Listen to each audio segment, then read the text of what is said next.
Shalom, pada kesempatan ini saya akan mempresentasikan materi saya, yaitu mengenai virus corona. Tetapi sebelumnya saya akan memperkenalkan diri.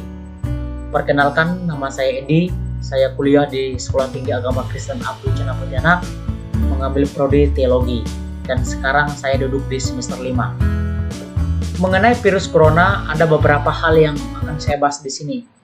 Yang pertama, kita akan melihat pengertian dari virus corona. Pandemi corona adalah suatu wabah penyakit yang sudah terjadi di seluruh bagian dunia pada akhir bulan Februari 2019. Virus corona adalah virus yang menyerang sistem pernapasan pada manusia sehingga dapat menyebabkan kematian jika tidak ditangani dengan baik. Dan jikalau kita melihat penularan virus corona ini sangat cepat, sehingga virus ini dikatakan virus yang sangat berbahaya bagi setiap kehidupan manusia. Di sisi lain, orang yang terkena virus corona ada yang memiliki gejala dan ada juga yang tidak memiliki gejala. Sehingga hal ini membuat orang takut dan khawatir apakah mereka terjangkit atau tidak. Mengenai pengertian virus corona secara umum, itulah yang dapat kita lihat. Selanjutnya kita akan melihat dampak yang ditimbulkan dari adanya pandemi corona ini. Banyak sekali dampak yang dirasakan oleh manusia di seluruh bagian dunia.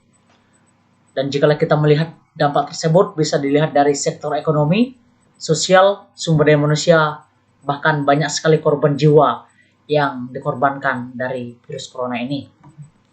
Yang pertama kita akan melihat dari dampak ekonomi. Penurunan nilai ekonomi yang disebabkan pandemi ini sangat berpengaruh besar bagi kehidupan manusia. Krisis ekonomi ini sangat dirasakan oleh setiap orang. Bahkan kebijakan-kebijakan yang diambil oleh pemerintah dalam mengatasi virus corona ini membuat manusia kehilangan pekerjaan seperti biasanya, dan mereka tidak bisa beraktivitas dengan bebas, dan akhirnya mereka tidak bisa memenuhi kebutuhan hidup mereka hari lepas hari secara normal. Dampak yang selanjutnya dari adanya pandemi corona ini, kita akan melihat dampak sosial. Dalam hal ini, dampak sosial yang terjadi dari virus corona adalah segala sesuatu tindakan kejahatan yang terjadi yang membuat keresahan dalam kehidupan manusia.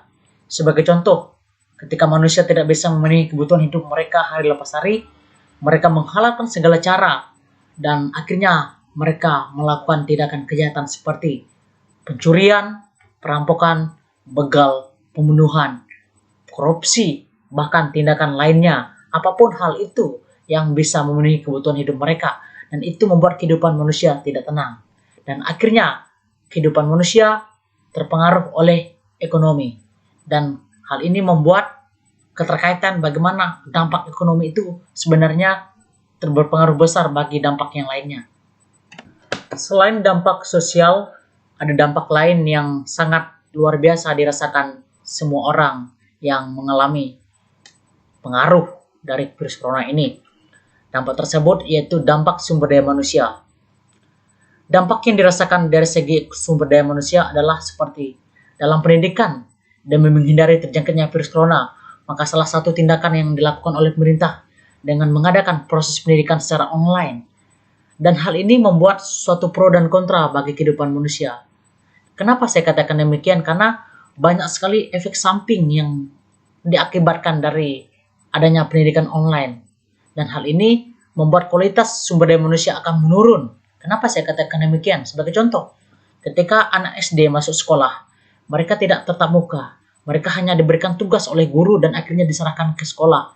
Nah, dalam hal ini kita akan melihat bagaimana ketika nilai yang menjadi prioritas utama, tetapi tidak ada suatu kualitas yang tercantum dalam pendidikan manusia, terkhususnya anak SD yang baru pertama kali menempuh pendidikan dasar. Selanjutnya kita akan melihat dampak terakhir yang diakibatkan dari adanya pandemi corona ini. Pandemi corona yang terjadi memakan korban jiwa yang sangat besar, sehingga seluruh bagian dunia mengalami kedukaan. Akan tetapi hal ini sudah tidak bisa untuk dihindari.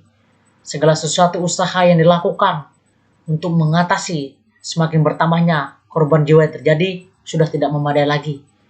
Fasilitas kesehatan yang tersedia sudah memenuhi kuota daripada orang yang meninggal.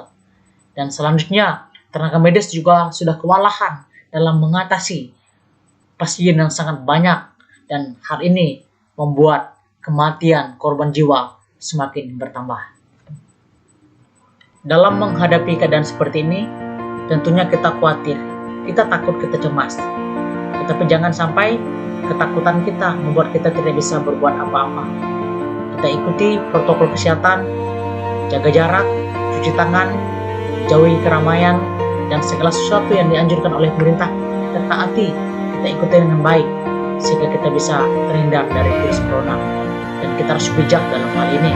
Jangan sampai kita teledor, jangan sampai kita mengabaikan segala sesuatu yang telah dianjurkan, jangan sampai kita menyepelekan, khususnya kita harus tetap berserah kepada Tuhan. Sekian yang dapat saya sampaikan.